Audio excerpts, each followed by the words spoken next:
जर तुम्ही अंडा भुर्जी बनवत असाल ना, तर कधीतरी अशी कांद्याची पात टाकून अंडा भुर्जी बनवून खा. चवीला मात्र एक नंबर लागते बरं का. एकदा नक्की ट्राय करून पहा. तर काय केलेले मंडळी, कांद्याची पात जी आहे ना, ती स्वच्छ अशी धुवून निवडून बारीक चिरून घेतलेली आहे. यानंतर गॅसवरती कढई ठेवलेली आहे आणि त्यामध्ये 2 ते 3 चमचे तेल टाकलेलं आहे. तेलामध्ये कांदा टाकलेला आहे बारीक चिरून आणि हा कांदा आपल्याला अगदी सोनेरी रंग येईपर्यंत परतून घ्यायचा आहे.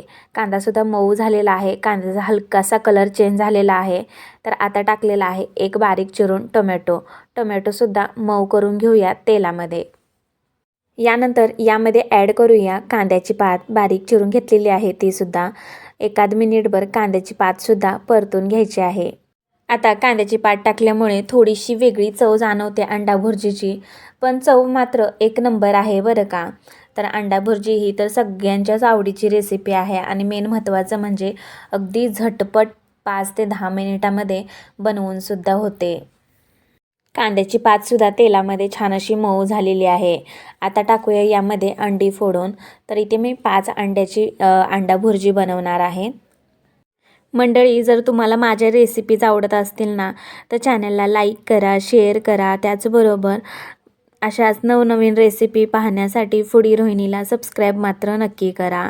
तर आता अंडी जी आहेत ना, ती सर्व फोडून झालेली आहेत. अंडी टाकल्यानंतर आता आपण हे जे सर्व मिश्रण आहे ते एकजीव करून घेऊया, मिक्स करून घेऊया. आता काही लोक भुर्जी बनवताना तेलामध्ये अगोदरच मीठ मसाला टाकतात. तर इथे मी तसं न करता सर्व जे अंडी आहेत ना, ती शिजल्यानंतर पूर्ण एकजीव झाल्यानंतर यामध्ये आपण मसाला टाकणार आहोत. तर थोडंफार मिक्स करून घेऊया, सतत हलवत राहूया कारण खाली चिकटण्याची शक्यता असते. तर ते यासाठी. आणि हा मंडळी, तुम्ही माझा व्हिडिओ कुठून पाहता तेवढं कमेंट्स करून नक्की सांगा बरं का. तर यानंतर यामध्ये टाकूया लाल तिखट. लाल तिखट 2 चमचे टाकलेलं आहे. व्यवस्थित असं मिक्स करून घेऊया. त्याचबरोबर मीठसुद्धा टाकलेलं आहे चवीनुसार.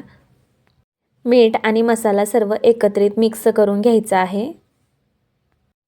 आणि ही अंडा भुर्जी लगेच होते हो, जास्त काहीसा वेळ लागत नाही आहे आणि मस्त झटपट होऊन जाते. आणि जर भाजीला काही नसेल ना, तर हा एक उत्तम पर्याय आहे. आणि आता अंडा भुर्जी मात्र तयार आहे खाण्यासाठी. तर सर्वात शेवटी टाकलेला आहे बारीक चिरून कोथिंबीर आणि त्याचबरोबर बारीक चिरलेली कांदापातसुद्धा टाकलेली आहे. तर मग मंडळी, तुम्हाला कशी वाटली ही रेसिपी? आवडल्यास तुम्ही एकदा नक्की करून पहा आणि कशी झाली ही अंडा भुर्जी हे सुद्धा कमेंट्स करायला विसरू नका.